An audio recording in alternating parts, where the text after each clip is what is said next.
Do not get me wrong. This is a fault. Right? You can call it whatever you want, reversal, whatever. It's a fault. We're going to start on the second segment, which is the tariff matter.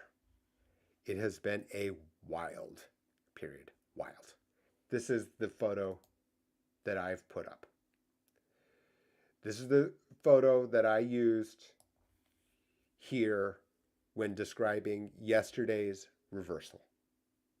So it's not one reversal, it's two reversals in 3 to 4 calendar days.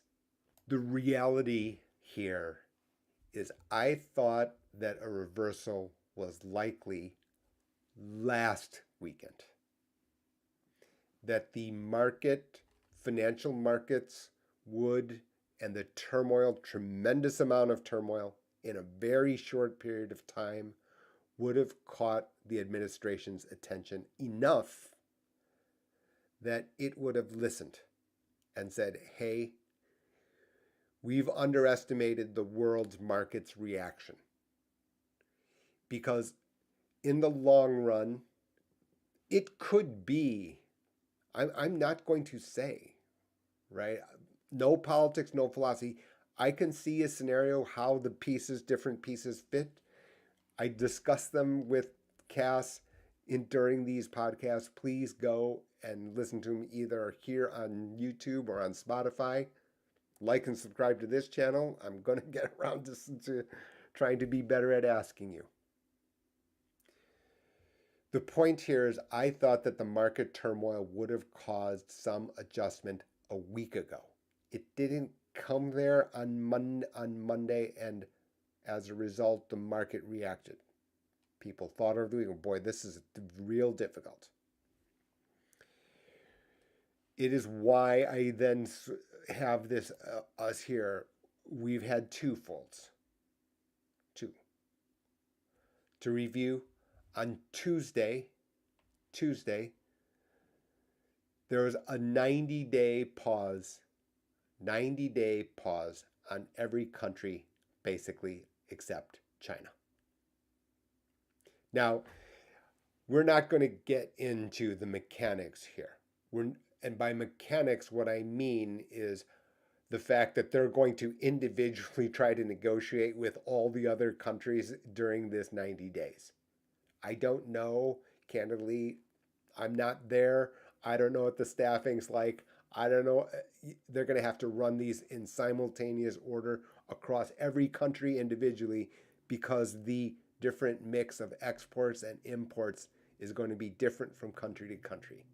I find that real difficult. Even for organizations which are very, very prepared in advance for such an outcome. Nothing tells me that that organization actually exists today.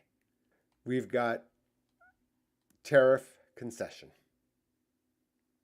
Tariff concession. That's just in other words, there are exceptions to semiconductors, mobile phones, and consumer electronics, the extra tariff. Okay, so what you can think of as a base level of tariffs, those are in place. Those are not there's no exception being made. On top of that, you'll know there are other tariffs on China, for example. So while the administration did not say it's China specific, the reality is that it was on the sectors where the most activity are between the US and China. So first of all, let me just say that without a crystal ball, markets are likely to cheer this. Markets are likely to cheer this. That's fair. That is totally fair. So we've had the retreat on tariffs via the exceptions. Okay, that part now is already old. To give you an idea on how fast things are changing, that's now old. And the base, because I suspect that part of it is that the money being raised for the tariffs are there to try to fund the tax cut packages that the administration and the ruling party who has been voted in on both houses and the administration. Let's not forget that. That was voted in. So as a result, they do they do dominate the agenda for sure. I didn't say without pushback, but I'm saying that they are certainly by vote, they are in control of the agenda. That's a fact. That's a fact. The issue is what financial markets had to say. And I made light, and I discussed this over here. That was the point of having these podcasts here. Because what we have here is the tariffs and trade war have created a situation where some very strange dynamics happen. And here's this one that I stated it here on the 11th. And it's here on the YouTube channel. It's also in podcasts in both places. Basically anywhere you can find, podcasts and broadcasts and videos.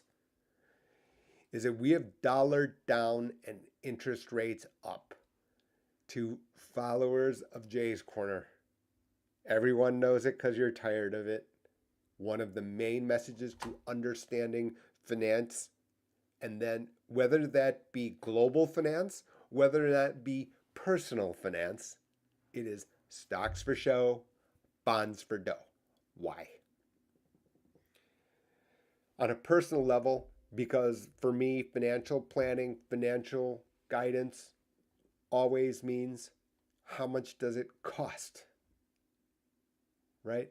Yes, I want perfect insurance with no deductible and where the insurance pays for everything and I don't pay for any. Yeah, but the question is, how much do you have to pay for the insurance? How much does it cost? You can see what I'm doing and why I've stated in this way. Credit card balance is high. It's hard to make money in your investments and savings to exceed that rate of 20% for many of you. Impossible, candidly. You can see what has happened here. That the bond market has not liked the tariff matter at all. Not one bit. This runs very counter to what we normally believe. What we normally believe is that when people want to sell risky securities, stocks, high yield bonds, especially stocks, you buy bonds. This is the rationale for dividend stocks, for example, which I don't agree with, the subject of a totally different podcast, and remember, still not financial advice. That this runs very, very counter to everything that we are told about the way that assets get allocated. Out of risky into risk-free. Makes total sense, makes intuitive sense, certainly common sense. That is the way that we normally believe the way that financial markets function. That also means, incredibly, that also means that when it doesn't work in that way, the world absolutely must take note. The world's more uncertain. It doesn't matter what your stance is. It really does not matter what your politics or philosophy are. The world is more uncertain now. We should have seen money flow into the bond market. We didn't. We are still much weaker in bond world Now, when I've said stocks for show, bonds for dough, I did it for brevity's sake, right? Brevity is the soul of wit, according to Mr. Shakespeare.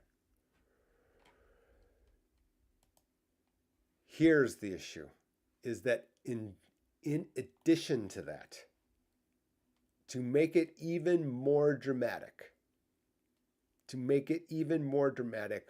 what we have is not only is the bond weaker, but the US dollar is much weaker. This is the euro.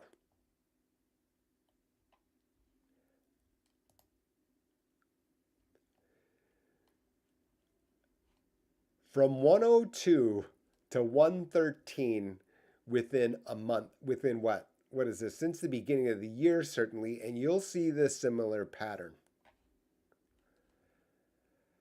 That along the same lines of the idea that people are out of stocks, out of risky, into stable, reliable, dependable, which would have been the US 10-year note, and it also means the conjoined twin, the US dollar. Hasn't happened. And this is where economies move. This is the location that economies move. And if we actually had the shorter chart, let's just see if we can, just to give you an illustration. At one point during Friday, you can see on the 4th, you were all the way up to 114 odd in the euro. You can see where it says high, 114.12.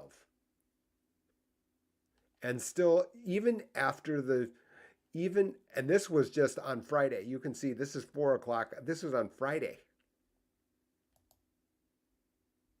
And you can see at the worst here, 114.75.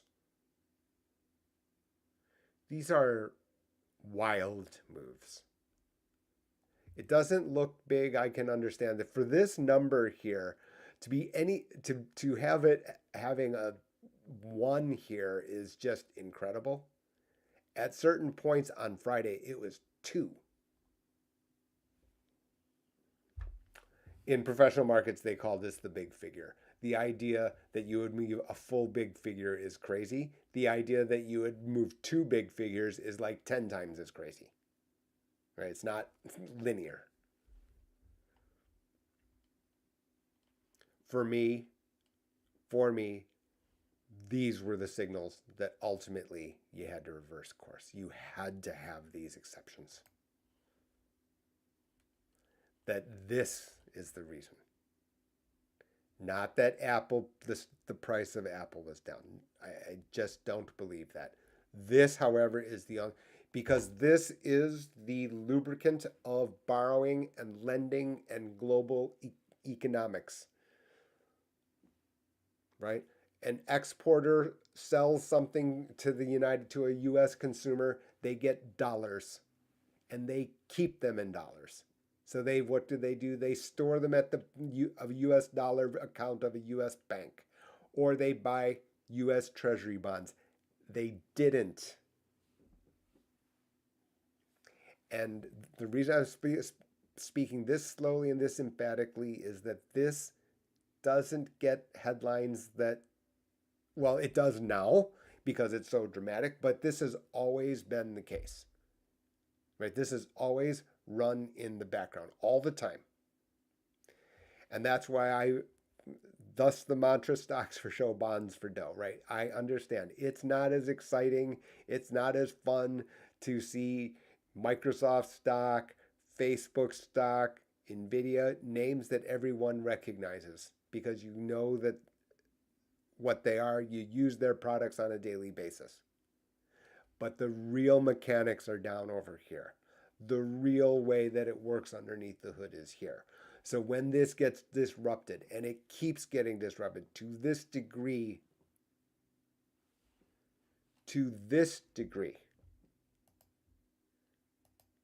right? For me, then, the reality is even that basically you had no choice. And thus you get this fault. And this is a fault.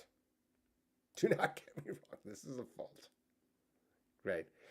You can call it whatever you want, reversal, whatever. It's a fold. And when I use the term fold, I'm going to refer to what I think is the most important video on this channel of recent days, right? In other words, over the past few months, I try to crystallize certain facts and the way to think about them and the way the reasoning would work, which can be applied in many, many different ways when you're thinking about, financial matters. And that's this video here, which is how is poker like investing? And we've got this episode. And you don't actually even need to know how to play. You may not know how to play poker. It's fine. It doesn't matter. This is about decision making. This is about decision making and the fact that there are other competitors there, other counterparts there. And it's a cautionary tale amongst the best in the world. These are the best in the world. Give or take, yes. We'll break it down. We're not going to watch the video. Number one, this is way more complicated than people think. You're the casual observer. You think that poker is just, wild cowboys just, sitting out there winging in chips into the middle of it. No. This is the math of poker probability, and then thought through using AI tools to go around and around to help people understand what kind of decision making they should do. This is at poker, right? Meaning that it's a far more limited thing than what we are dealing with in the real world under this controversy amongst tariffs. There's a reason that I try to create these little slogans, right, for people's understanding. Start where you are. You're here at the red arrow. We're here at the red arrow now. Let's not look back through what a good idea or a bad idea, et cetera, about how we got to this. This is our spot now. And that's why, for example, in this article that I wrote about what was going on and why and what happened is you can see folding is probably right. Folding is probably right. We're not talking about throwing mud balls at the president. No, I'm not, right? That is for somebody else. Did I think this is a great idea? Well, I'll let the economist said and the fact that it is self-inflicted. This is not me alone. This is basically this is Jamie Dimon. This is Larry Fink, who is the CEO of BlackRock, all calling it the same thing. Right, the other pros at the table, the real global pros at the table, right, that sit here, have this opinion about the situation. But you can see what I've said here, which is that, okay, now that we're here, folding is probably right. In other words, now the job has changed, right? He's in trouble. He knows it. Let's lose the least. Let's not make this is not a good situation. This is not a good situation where the dollar is being challenged as the safe haven. This is not a good situation where the U.S. 10-year Treasury note is not the absolute, safe haven. These are not good. These are not ideal situations because of the fact this is what has defined the characteristic of U.S. American exceptionalism. This was the market telling you that the U.S. was exceptional, that the dollar was stable, that U.S. Treasury bonds were stable. So that means if you put a minus sign, you then have to call into question whether or not The other guys at the table believe that the United States is the exceptional set, and that's the point. And now you can see how it ties together and why I've had to hit record with Cass.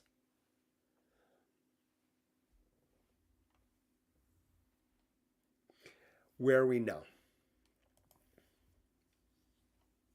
Well, first of all, a couple of just the simple.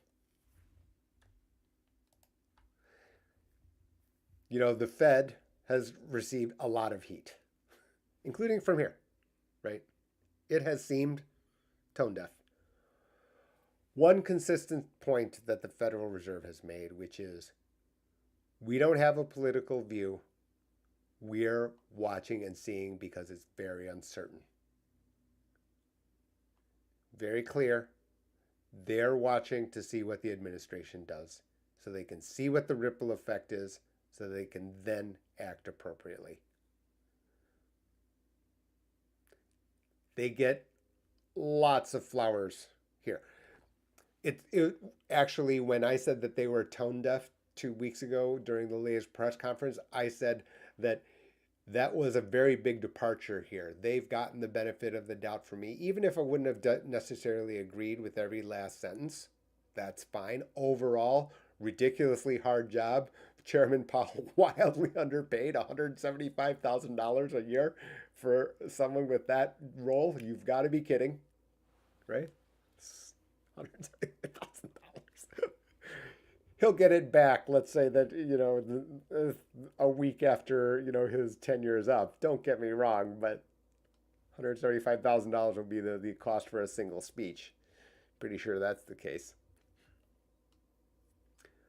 But they've exercised great restraint here, right? Because otherwise they would have bombed in here this past week here to try to buy treasury bonds to try to.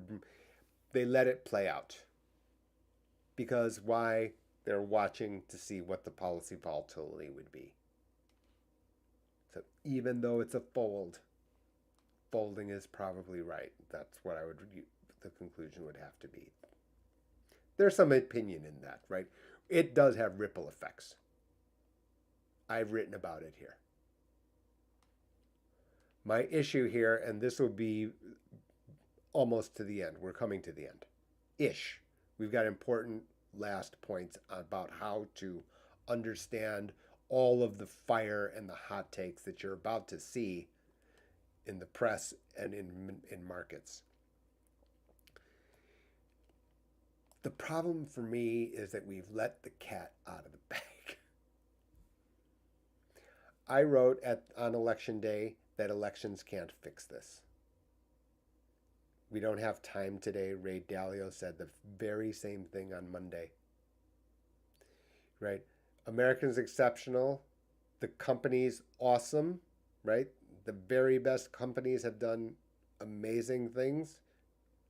Right? Apple came from the ashes. People don't remember what Elisa was. The people running them, of course, had predictability of structure of business to be able to flex, and they used it and they propelled the United States. They have receipts. No doubt. No doubt. The direct people supporting those persons also benefited. No question. No question. You've worked at Google for 20 years. You're well off, no doubt. You've earned it. You'll never. The problem is the average person. The average person's math still is many years behind the person in India.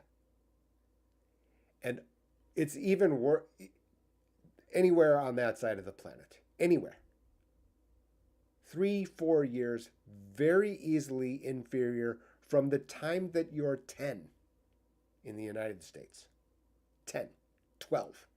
You're 3 years behind. I told this story to the subscribers. When I was 7, my mother used to try to teach me multiplication tables. Was I 7? Maybe I was 6.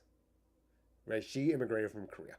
I was like protesting like crazy. It's like, Other kids don't have to do this. Other kids don't have to do this. Why do I have to do this?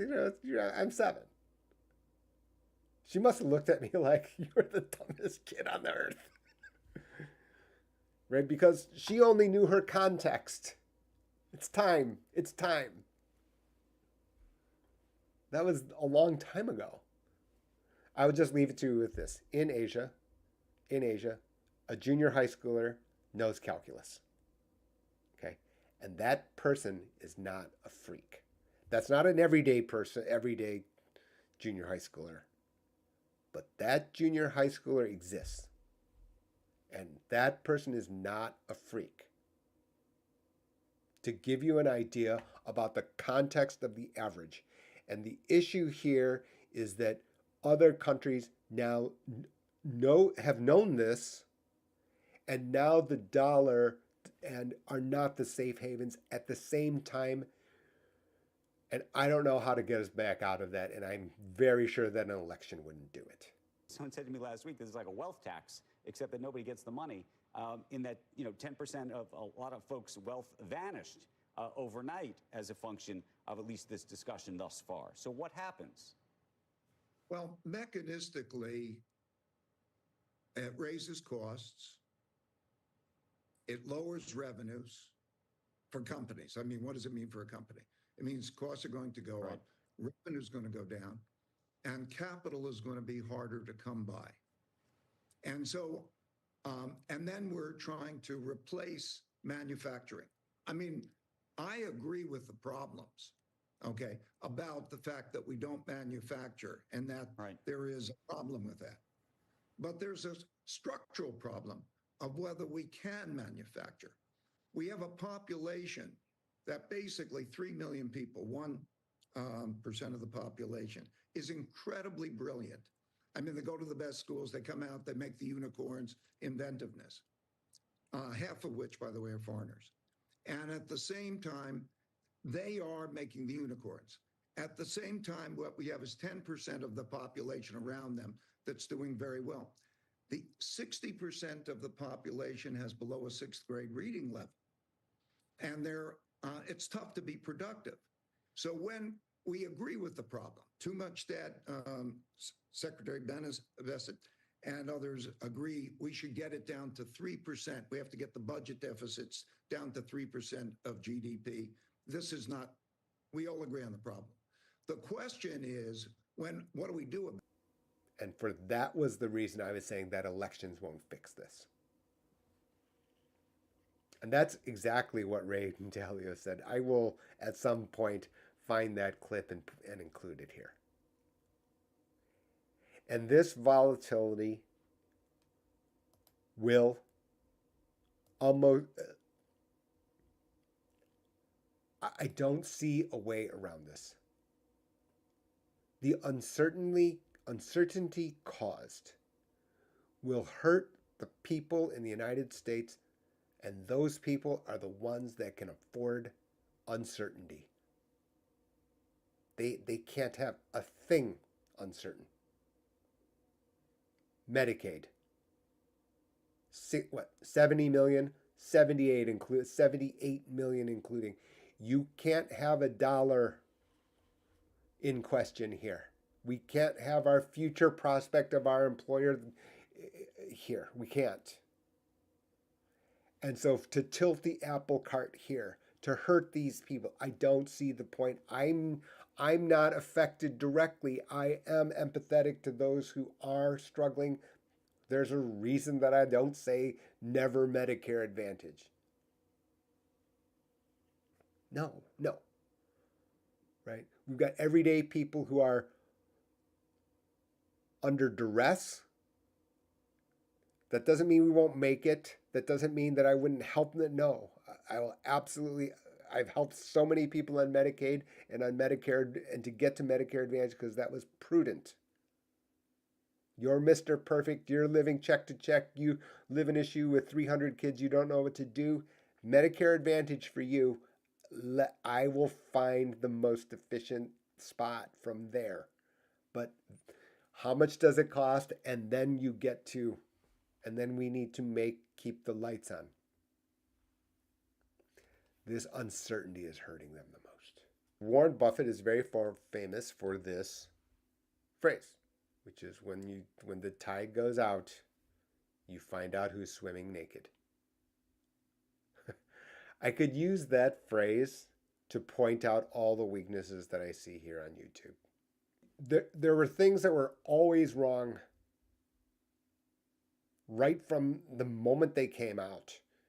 But because of the fact that the current conditions supported it, it could look and sound right. 8% rule. You must be kidding. This is Dave Ramsey. That's you. 80% stocks, withdrawal rate from retirement savings of 8%. That was never right. This is the actual slide that I had created at that time. What ends up happening here, right? And you can see, because even with Monday, let's just say that Monday is a rally due to the fact that of the reversal, we're going to have some cheerleading, no question. Right? I think that that is fair. Whether or not you can actually execute is a different thing. This is not financial advice. But you can see my point here is if you had pulled out from here at any point down here, you pulled out your 8%, and now you're pulling out at, and let's just say, for example, your portfolio is down 10%, and then you put 8%. So now you went from 100 to 90, and minus 8.8% from there is another 7.2, which makes you what? 82.8. That's what's happened to your retirement in 3 months. Illustration about the fact that this was poorly formulated right from the beginning, but when the market is up 20%, it can look and sound right. Oh, except, one small thing that someone left out. It can go the other way. Facts can change, thus the poker video. That's number one. Easy. If you go on YouTube, you will see the one portfolio that all you need for a lifetime. We've got some person on TikTok who literally broadcasts for like 4 hours live at a crack about dividend stocks alone. That's it. You gotta be kidding. Third one is more subtle. But it is another one, which is, we have these portfolios which show, we've got these videos which show projections under retirement. For me, this is glossing over these matters. I've already, so nice I said it twice. These are glossing over these facts. You understand now why here on Jay's Corner, I'm focused on healthcare cost control. I didn't say, don't ever go to the doctor if you're sick. I didn't say that. That's healthcare. I'm talking about healthcare cost, right? How much does it cost? Healthcare cost projections. How are we going to handle this? Mr. Perfect has a wildly different set of projections than Miss Sick-A-Lot. And that's not anything against women. We can call it Miss Perfect and Mr. Sick-A-Lot. I don't care. My point is your cost projections here are different if you understand how it works. I can tell you, and that's not only a negative thing. I know that the world wants to focus on negative. To Mr. S, to Mrs. S, the door swung open to retiring early. Why? The door swung open on the cost savings here on healthcare costs. We reduced the volatility. We reduced the absolute dollars. We reduced the volatility, and we did it immediately. So as a result, the fact is $1 today is worth more than $1 in the future. How about $10,000 more today? In other words, it totally changed the projection going forward when we are looking at this timeline here as something that I've shown on multiple occasions. Because now our net worth here is preserved. The problem that you have here all the way through YouTube is that this gets blown off. Oh, well, it costs this. Huh?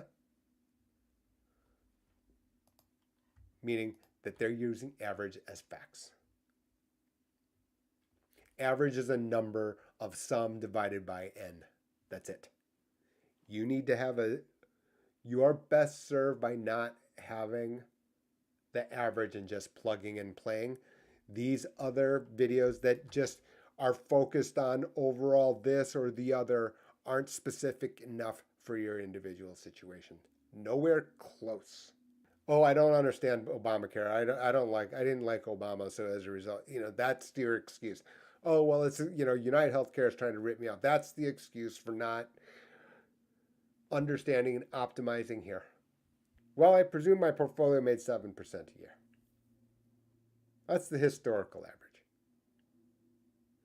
You know where historical average doesn't matter? The moment that I show you this. Yeah. Historical average, same. Total number here, wildly different. This is not even with withdrawals. This is not with withdrawal. This is not with the idea there's inflation. This is not you had an emergency that you needed to have an extra amount. Your adult child had an issue and needed extra support, so you took it out. Right? I'm not even debating whether or not your value judgment is wrong. I'm going to presume that's your money. You need to tell me, we will deal with it. But the issue here is that the ripple effect of kind of just glossing over this and just presuming average portfolio return here, its ripple effects, when this gets introduced, now you have a totally different net worth. Totally different. I'm trying to help you avoid that kind of situation. So, you've got everything in full flight here. Thank you so much. And guess what? Like I said, Cass, so valuable. And you can hear her voice. All I told her is be snarky, be the most qualified, and be sure to keep up. And you can see what I've done. Cass, why don't you take us out? We're done here today. All right, folks. That's a wrap for today's Jay's Corner. Remember to like, subscribe, and follow us on Spotify and Substack. Until next time, stay sharp.